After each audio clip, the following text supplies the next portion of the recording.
A movie franchise so scary that when I pulled up to the special screening of it and there was an actual padre there to bless you with some holy water, I knew we were in for a treat.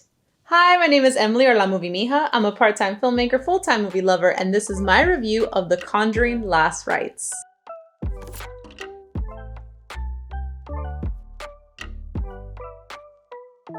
Thank you so much for checking out my video. If you're new here, hi, welcome. I am a team of one, writing, producing, and editing and posting all of my own content and my videos all by myself with no help of any AI, 100% organic.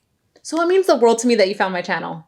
And welcome back if you've been here before. It's so good to see you. I know it's been a hot minute since I've posted movie reviews consistently, but that's because the part-time filmmaker in me has been really part-timing. That part of me has really taken over, and I have really been so busy this last month, and it's taken away from my time to actually go to the theater and write these reviews for you. So I'm really excited to return to the channel with this special review of The Conjuring Last Rites. One of my favorite parts about watching movies is the after, getting to talk about it, share all the little details, compare analysis with your friends, and just share the things that you might have missed.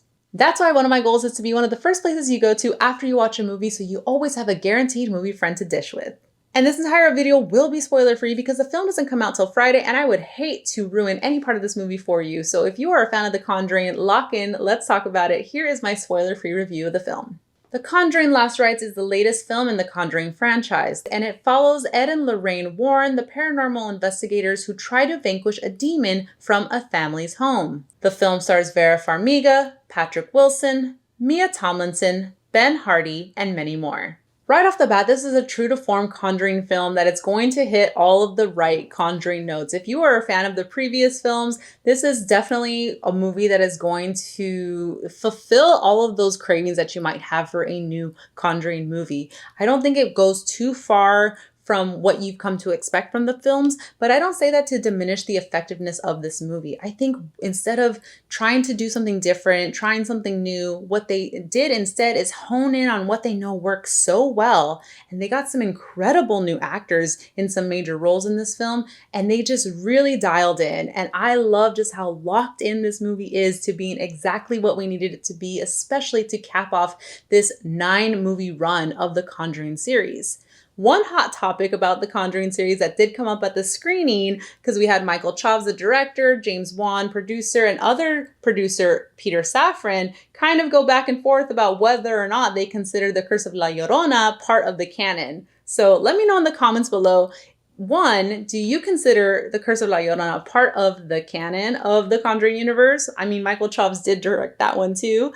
And do you have a preferred order on which to watch these films? Do you watch it in release order or chronological order? Let me know in the comments below, because spooky season's right around the corner and I might just lock in on a Saturday and just put all of these back to back because I love the Conjuring universe. But back to Last Rites. So Last Rites is said to be the final film that centers on Patrick Wilson and Vera Farmiga's Ed and Lorraine Warren. And if that's the case, I am okay with that. I am happy with what we got in the final movie for these two. Patrick Wilson and Vera Farmiga together, can we just like have a moment of like applause, please? Because they are just so incredibly fantastic as these characters. I don't know how true to life they are to the actual Ed and Lorraine Warren, who are controversial characters in the real world. And this movie does touch on that, like barely in the epilogue. It mentions the controversies of their life, not in detail, but it mentions that they exist. So we get some acknowledgement there. But the characters, the fictional Ed and Lorraine Warren, the Ed and Lorraine Warren that I do know from the Conjuring universe, the way that Patrick Wilson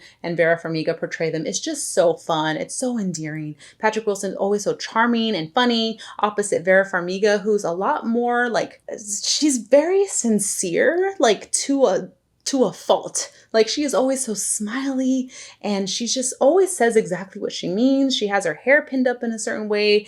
Her costume about her is always so distinct. Like, there's a universe in which she is in lesser hands of a lesser actress and she's a little bit more cartoonish. But with Vera Farmiga at the helm, she is believable and she's sincere and you care about her. And I love the chemistry that the two have together. Rounding out the Warren family, you have Judy Warren as portrayed by Mia Tomlinson. And she is a new actress to the Conjuring universe.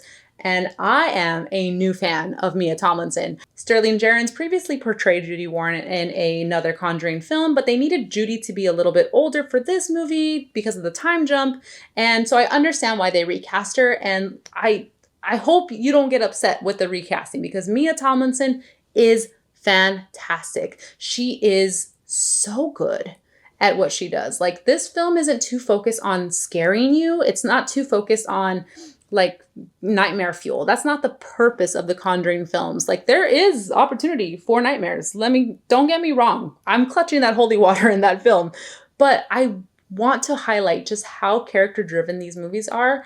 And when you have like really talented actors like Mia Tomlinson in this role opposite like the really great Patrick Wilson and Vera Farmiga, it is just such a delight. Then you have Ben Hardy, who is her love interest, who is trying to win over, curry favor with the Warrens because he eventually might want to join the family. Who knows?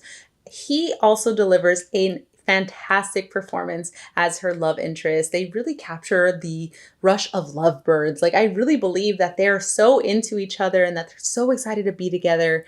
And they are at a crossroads as he's learning more about her family and learning just what it means to be a Warren paranormal investigator. And that's kind of the crux, the emotional heart of the film. And it's all done, again, so well. Incredible performances across the board. I really like that this movie leaned into letting these characters just shine, and you really care for them. Like, if you are somebody who has like rooted for Ed and Lorraine Warren, the fictional ones again, this whole time, like, it's really nice to see this whole family be rounded out and even have this glimpse of what a future could look like without Ed and Lorraine. They made it perfectly clear that this is the last movie that's going to center Ed and Lorraine Warren, so I don't know if this is like goodbye for Farmiga and Wilson. But if they are transferring that ownership, they're passing the baton over to Ben Hardy and Mia Tomlinson, I am on board because they were fantastic. But that's the emotional center of the film. Let's get to the horror center of the film. Of course, we have another family that is being just completely terrorized